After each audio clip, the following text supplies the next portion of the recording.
Yo, yo, yo, what is going on, my beautiful brothers and sisters, fellow radiators of love? My name is Shamal Pope, aka Jay Phoenix, and this is going to be your astrology forecast for the new moon in Aquarius happening this Friday, February 9th of 2024. Thank you so much for joining me in this video. Hope you guys are having a wonderful week so far. Let's go ahead and hop into these astrological transits for today so we can see how you can be better prepared to navigate these celestial energies. I'm gonna go ahead and throw up the transit calendar here, even though, like I said, today the main thing is that we do have, of course, that new moon in Aquarius. We can't see that. See, I was trying to turn down the volume on my phone because for some reason that was on, and I don't want that to distract you guys. And look at that, I'm already getting distracted. But we have that, yeah, the new moon in Aquarius today. Of course, we have Mercury, which is coming into a square with Jupiter. The moon will enter into Pisces on Saturday. And then, of course, on Sunday, we do have that Chiron conjunct the North Node opposed to South Node. And that, like I said, is going to be one of the most major aspects of the entire month because that aspect in particular is going to be lasting for about 2 weeks. So we have the new moon in Aquarius. It's also going to be a new Chinese New Year. New Chinese New Year. That was a little bit redundant. We're going into the year of the Wood Dragon. So definitely going to be an important Friday going into this weekend. Let's go ahead and hop into the actual charts themselves. So let's see. Oh, there it goes. There you go. So at the time of me making this, of course, we do have the moon here at 15 degrees of Aquarius. Hasn't quite gotten to the new moon phase just yet, but it is right there. It's really, really close. It will sextile over to Chiron as well as the North Node, and it will trine the South Node on the way to the new moon. And it does actually square over to Uranus as well. Now, this new moon is in pretty close proximity to Uranus. It does square, even though it's not going to be exact. It is definitely going to be heavily influenced by it. And this is also very important considering the fact that Pluto's in Aquarius. Like I've been saying, we haven't really had a lot of energies in Aquarius while Pluto has been there at the same time. So this is actually going to be the first new moon in Aquarius in all of our lives where we see Pluto in Aquarius at the same time, let alone Mercury in Aquarius at the same time as well. So, and anytime you come to a new moon, it really does in many ways kick off that energy and kind of kick off that phase and kick off that season, even though, we still will have like another, I guess you would say 9-ish days of Aquarius season, and then we're heading right into Pisces. We're over halfway through the winter time. So, like I said, with this Aquarius energy, it's definitely bringing a lot of electrical impulses. It's definitely very much so quantum, and with the new moon like this, we can definitely start to feel much more of the electricity. Now, generally, new moons, as far as their energy, a lot of times they can be more subtle than the full moon. But lately, I've been noticing that these new moons that we've been getting have been very, very strong. I don't know about you guys, but I feel like I noticed the new moon even a little bit more than the full moon. I'm almost sort of desensitized to the full moon because generally that's when people are kind of going crazy and nuts. And I'm just like, well, that's the time where I'm going to kind of go more within and just kind of chill out. But the new moon, this is the energy where, like I said, it's deeper, it's a little more intense. It's starting a new lunation cycle, and it's like, okay, we're going to see who's really bad about it. I feel like the new moon, in many ways, is where we manifest, and the full moon is just the sort of like, the results of that manifestation revealing itself. That's at least the way that I see it, right? So this new moon in Aquarius here, like I said, we're going to see this, and this is going to be happening at 20 degrees of Aquarius. It's going to be occurring, between 5:40 and 6:40, if you will. So I don't have like the exact time here. I can pull up the exact time though, because why the heck not would I do that? You know what I'm saying? So if we go to the exact time of the full moon, bam, you got the moon at 2040, sun at 2040, around 5:58 p.m. Eastern Standard Time is when we're going to see that fully apex. And like I said, this is a full moon. A new moon that is in square to Uranus. Uranus, of course, rules Aquarius. So this is definitely a very Aquarian kind of vibe that we're feeling here, especially with Pluto and Mercury here as well. Mercury, which has moved to the 7th degree of Aquarius today, and Mercury is moving very, very fast. Mercury is coming into a square with Jupiter. So we're definitely feeling this Aquarius Taurus axis. We're definitely feeling these energies a lot more now, especially considering that we're dealing with a lot of the personal planets that are moving into Aquarius, and then you have Jupiter and Uranus, which have longer transits. Jupiter, of course, takes about 13 years or so. Uranus, of course, is a little bit longer at 84 years. But we're definitely feeling more of this Aquarian Taurus vibe, and things have kind of moved out of the Leo Scorpio. You know, we've dealt with a lot of the Leo Scorpio vibe over the last 10 to 12 years or so. Now things are kind of shifted into the Aquarius Taurus world of the fixed signs. So we're moving into the earth aspect and the air aspect of things, which is why we're going to start to see things. You know, when I look at this, when I think of the fire and the water, I think of the more not necessarily spiritual aspect of the physical of the fixed signs, but they're definitely the more like, I don't know how to describe it exactly. They are a little bit more etheric. They are a little bit more emotional. They are a little bit more um, deep as far as that goes. Whereas Taurus and Aquarius, it's a little bit more fixed. It's a little bit more readily kind of like in our face, a little bit more obvious, especially Taurus energy. And then Aquarius, which is like this larger cosmic energy, it's a little bit more in our face and kind of concrete, if you will.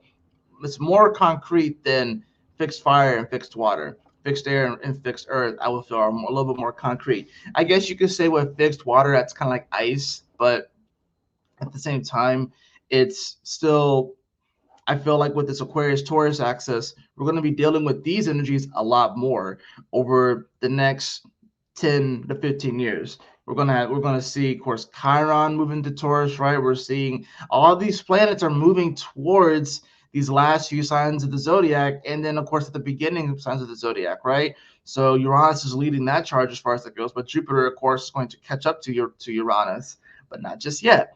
So there's a lot of focus on the last few signs of the zodiac and the first few signs of the zodiac. So there's definitely, that's why it definitely feels like we're kind of like in between worlds. How a lot of the structures of the old world are kind of dying and fading off, and we're setting the seeds and planting the seeds, establishing what is going to be the new world, the new era, the new narratives, the new journeys that we're all going to be embarking on. That's where we are right now. So it could definitely feel like we're in like this weird purgatorial state, this weird state where we kind of almost felt like we're waiting.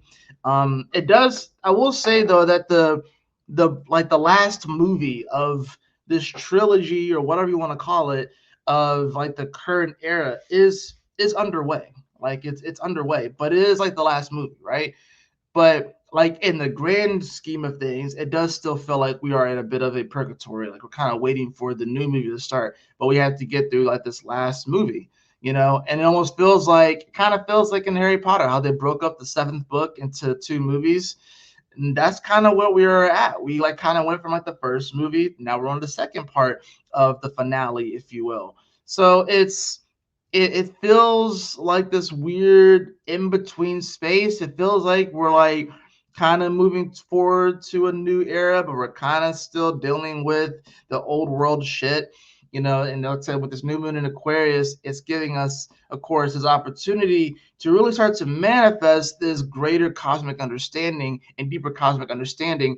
I honestly think that something like this is going to really start to kick off us starting to learn about who we are, where we come from, why we're here, you know, what are the influences that are there on us, how we are able to connect with each other in different ways. This is going to bring up a lot of aspects about humanity, how we connect to people, where we can find likeness, where we can appreciate people's, you know, where we can appreciate people's diversity and appreciate the, you know, the creativity that people bring to the forefront, while at the same time we have to learn how to not, I guess, overly cater to these things. That's one thing that I've kind of noticed too, is that a lot of times we will swing the pendulum so hard in one way just to correct what we perceive as the wrongs of the past. And that's the thing about it too. It's like, and I'm seeing this mainly in media, and even though there's a lot of it's Pisces energy, but I see it mainly in media, how everything is swinging so hard and they're pushing diversity so hard that it's actually putting off people. It doesn't really feel authentic. It does feel forced. We have to be able to find some sort of balance between, pushing the diversity and appreciating the beautiful array of experiences and personalities that people can have, while at the same time, you know, pushing a certain part of that rainbow, if you will, of human consciousness, and pushing it so hard and focusing on it so hard that we begin to ostracize the other aspects of it as well. So I mean, that's the weird thing about it. So how do we juggle that? You know what I mean? So, and I feel like that's what's happening. It's like a lot of characters are being blackwashed now. Like, in as a black person, right? As a black American, I'm looking at this and I'm sort of like, why can't we create our own characters? How come we have to blackwash all these other characters from the past and just retell the same old stories? How come we just can't create our own characters and shit? But we're like blackwashing everything. And it's like at some point you just kind of get annoyed by it. At least I do. But you know what? That's just kind of where we are right now.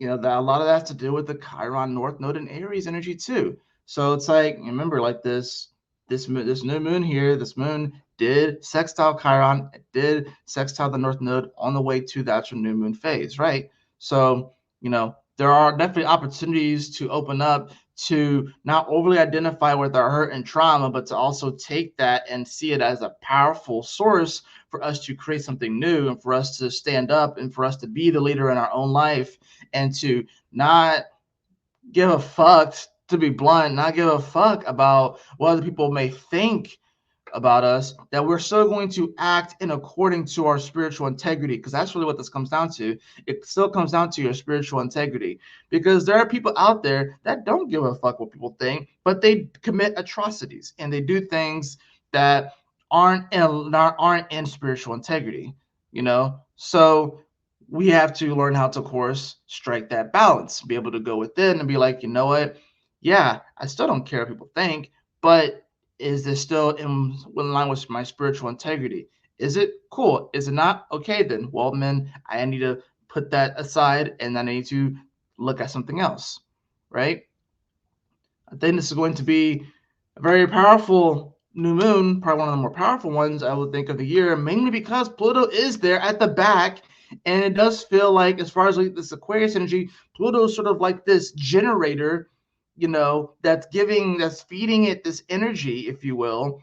And it's like, that's like your power source. It's like, we're wanting to know more things with this Aquarius energy. We're wanting to bring things to light. We're wanting to have more of the information. We're wanting to, you know, understand our world more. We're wanting to understand people more. And with Mercury here too, influencing this energy, and it's in semi-sextile to Saturn as well, right? So it's a 30-degree angle. So it's a minor aspect, but it is in semi-sextile to it, while at the same time coming into a square with Jupiter.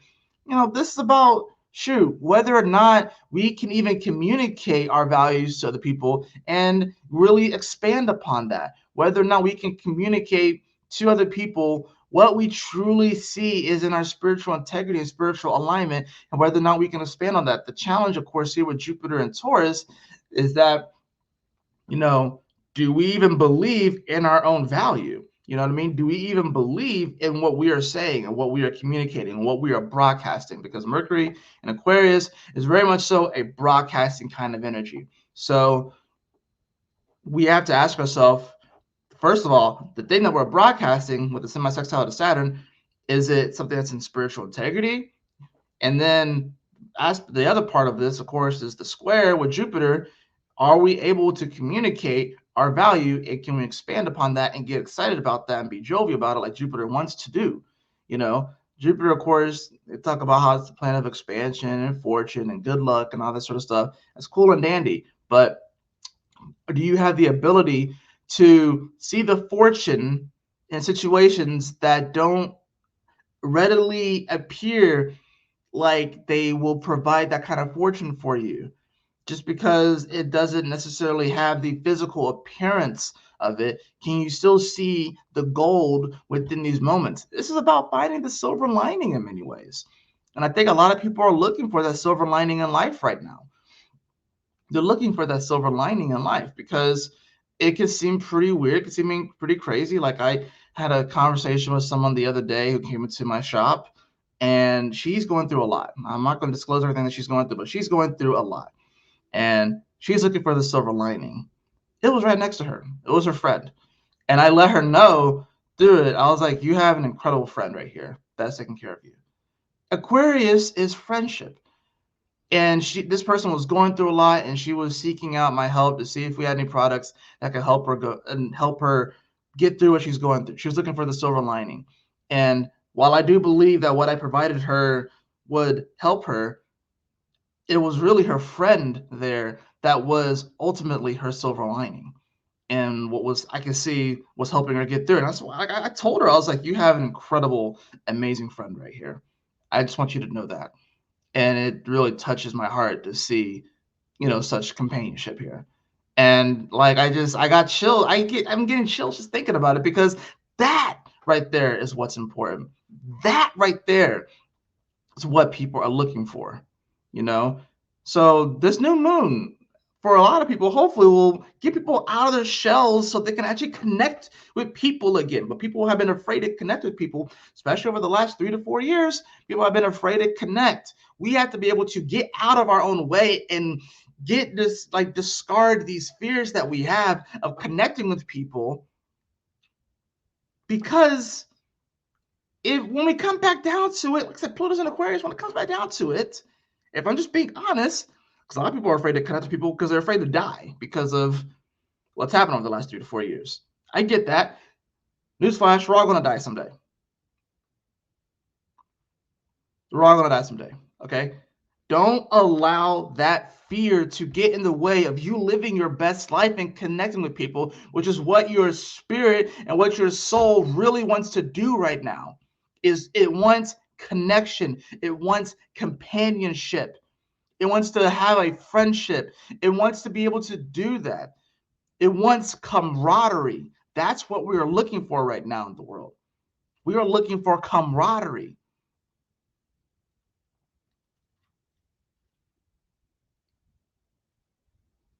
Y'all aren't ready for this message?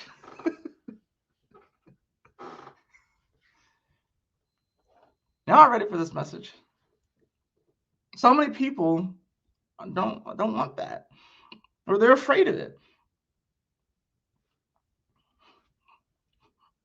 I'm just saying.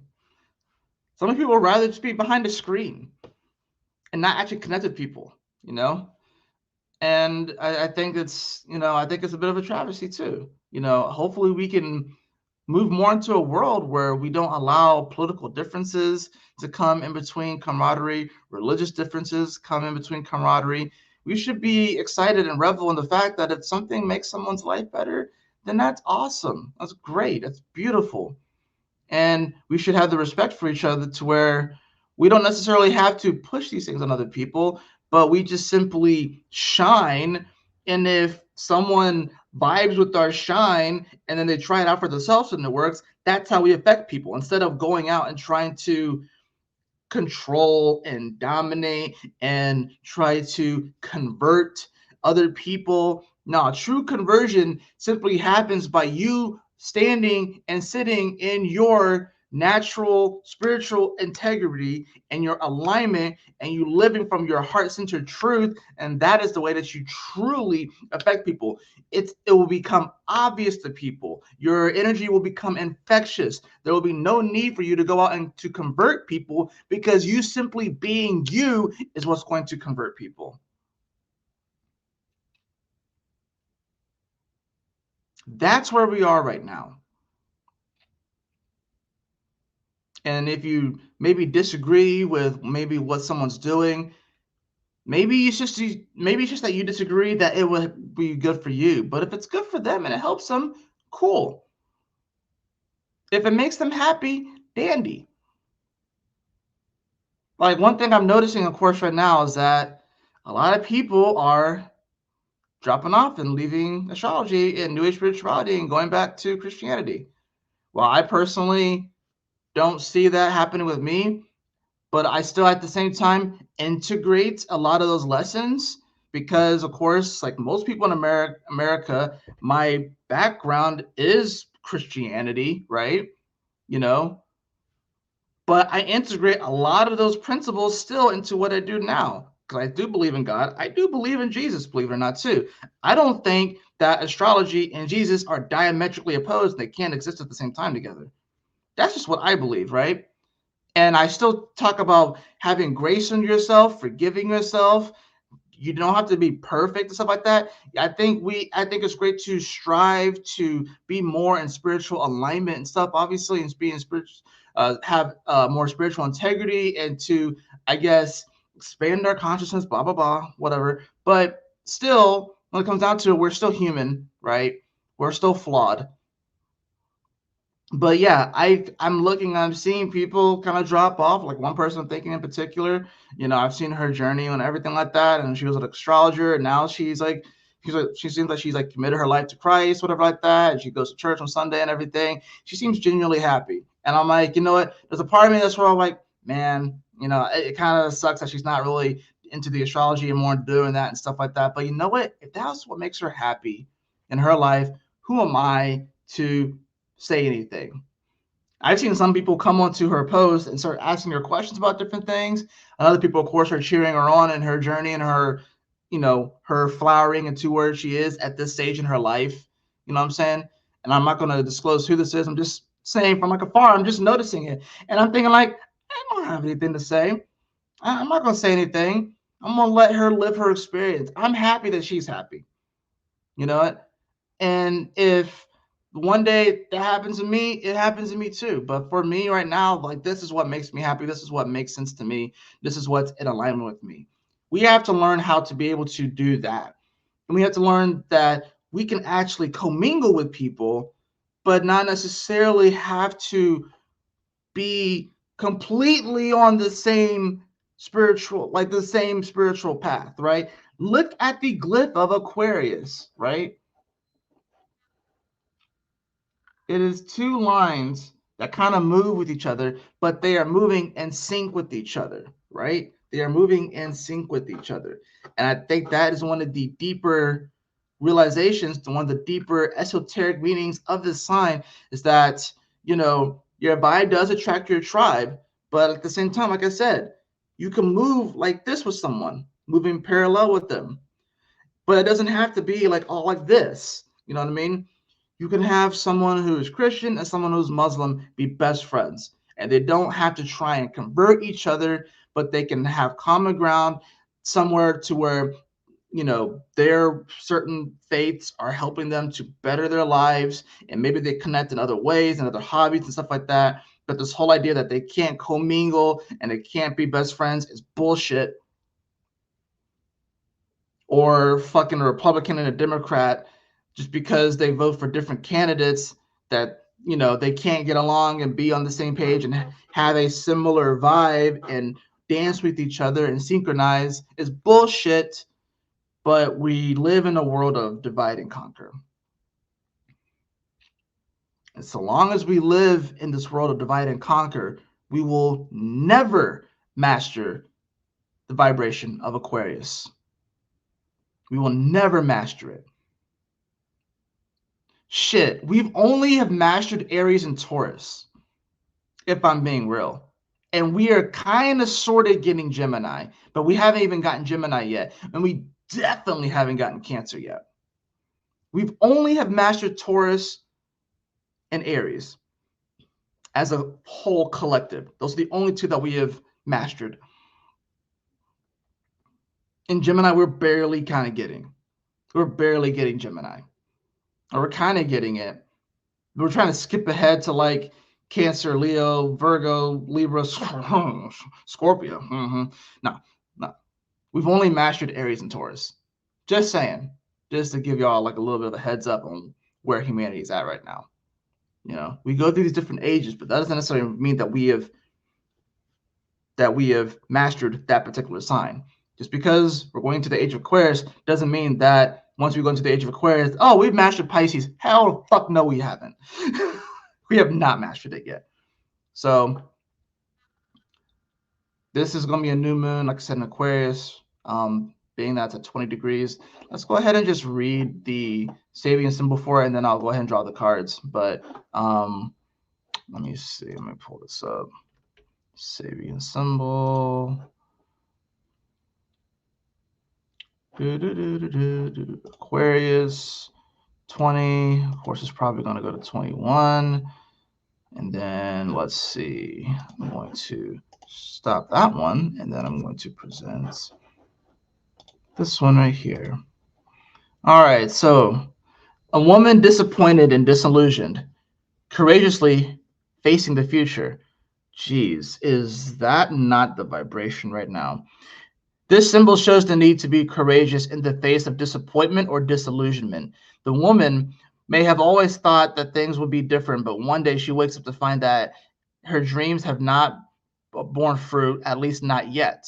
There can be feelings of wasting energy and thoughts of failure, but being strong and vigilant against negative thoughts can turn situations around. It always helps to look on disappointment as a teacher. There's always hope that things will get better. Reconnect with what is available and possible, and although it requires courage, we always return with greater wisdom and understanding. Breaking through illusions, facing reality, loneliness and depression overcome, true grit, maintaining a sense of purpose, positive outlooks, counting one's blessings, rebirth. Wallowing in failures, feeling all is lost, not seeing the joy and beauty in your life, giving up, relationship battles, start staring into space, being a sad old person, loss. That, if that is not the vibration of the fucking planet right now and the human population, I don't know what is. That we are all disappointed. We are all disillusioned. We all feel the loss. We all feel like we're probably wasting our time doing something that we're doing. Even if it is in our heart center truth, we may still feel like we're wasting our time and our energy. We are looking for that silver lining. Be courageous. Be vigilant. Move forward. Realize that through your loss, you have gained wisdom and understanding and experience. Loss is a great teacher. Disappointment is a great teacher. We are all disillusioned. We all feel like we have been gypped. We all feel like someone is yanking our chain. We all trying to figure out what the fuck is going on. Just last night, the freaking DOJ is like, yeah, we can't really charge Biden because he's old and senile. And then Biden's like, oh, I'm not old and senile. And I'm like, wait a minute. So Biden can't get charged because he's old and senile? Wait, what? Wait, that's the thing? But I mean, but Trump, they're just going to just keep going at him hard, just I guess because his mental faculties are there. But just because Biden's aren't, doesn't that means that he just gets off scot-free and shit like that? Although I'm not even fully sure what exactly this is, something about disclosing certain documents, whatever like that. But I just think it's hilarious that they're all like, oh yeah, he's super old and his mental faculties are trash, so we're not going to charge him. Wait a minute.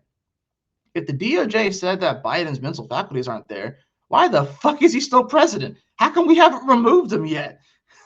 That's like one of the most important positions in the fucking country, if not the most important position in the country. Why is he still there? Like, make it make sense. And I'm not trying to be political. I'm speaking from a purely logical standpoint. If the DOJ said that Biden they can't charge him because he is cuckoo for Cocoa Puffs in the head, why the hell is he still president of the United States of America?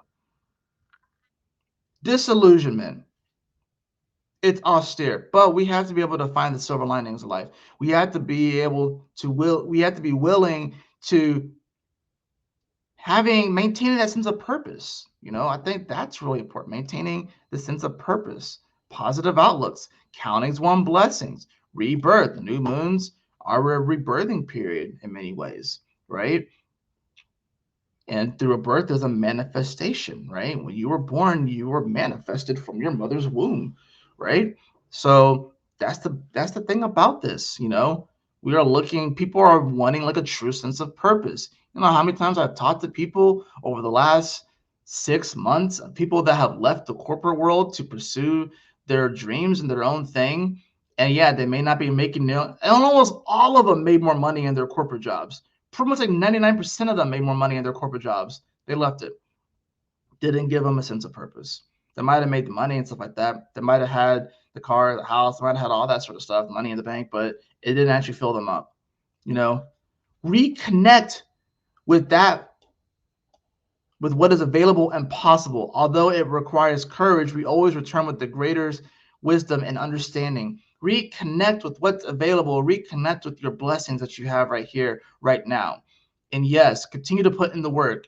It may not be bearing the fruit that you thought it was going to bear, and that can cause some disappointment.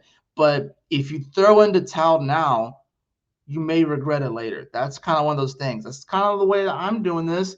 I've been making these videos. I've been on YouTube since 2015, right? And I've been like actively making videos, I'll say, since like 2018, like pretty active. And even though there have been some points where I was more active than not, like this whole last year and stuff, I thought my channel would grow a little bit more. Now I know that astrology and tarot channels are being suppressed and we're not really popping up in people's algorithms and shit. But I'm not going to stop. I'm not going to stop, I'm going to keep pumping this information out there. If I throw in the towel now, after all of this consistency that I built up and all this momentum that I built up, I feel like I will seriously regret it later, even though my channel has not grown by much at all. But I don't do it for that. I do it because these messages are important. I do it because I want to inspire and motivate people to live their best lives. Because there are people that did the same thing for me. There are people that inspired and motivated me to live my best life, to craft my best life. And I'm still crafting it. I think we all are. But, there are people out there that inspired me to craft a better life for myself. So I, in turn, want to do that for other people, because we all have been in dark places. We all have been in really dark places. I was in a very dark place, where, and I still deal with anxiety, but where anxiety and panic disorders and stuff like that really, really wrecked my life. Damn near broke my relationship apart with my wife. You know what I mean? And just, it was a lot. I had the courage to continue to move forward. I had the courage to do the hard work, the shadow work, to look within, to recognize my flaws and hold myself accountable and appreciate myself for my flaws, and realize that I'm not perfect and I can still move forward and stuff, and to, caress my inner child and tell my inner child that it's okay and you got this and I believe in you because I'm here. You believe it or not, you made it to this point. So let's continue to walk forward together. And these are the things that you have to do for yourself. You know what I'm saying? So try not to be too hard on yourself right now. I know it can feel a little bit crazy. I know you can feel some disappointment, like I said, some disillusionment, but we have to still courageously face the future. I think we're all afraid. That's not, I don't think that that's, too much of a jump. We're all afraid, but fear doesn't mean that we don't act, right? We can still have the courage to move forward. Some of us are petrified and then we can't move because we're stuck, right? Well, it's time to come out of that petrified state and it's time to start moving forward. That doesn't mean that we're not still afraid, but we can still move forward despite the fact that we're afraid. That is what courage is. And that is what Spirit is wanting us to embrace more than ever now. Let's hop into the cards.